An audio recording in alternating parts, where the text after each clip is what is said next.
چې د یوې ځمکې اوبه صحیح نه وي هلته خلک پاته کېدی نه شي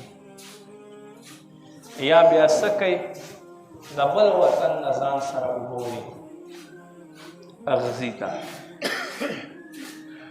دا څه ځایونو کې ښې څه ځایونو کې ناښې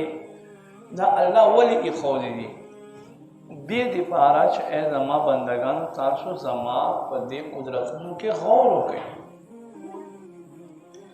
دقسې که مونږه ونې ته سوچ وکړو نو دا تش لرګی دی خو قسمه قسم میوې راوړي رنګارنګ مختلف خوند نه ډک مختلف قسمه ونې بیا هغې دپاره موسمونه کېښول او هر قسمه میوې دپاره خپل وطن یوه خپله علاقه وګرځوله لپاره د دې چې څوک دا ونوایي چې یاره مونږ خواته خو د الله پلانی نعمت نشته یا بیخي الله نعمتونه نشته میوه‌جاتو کې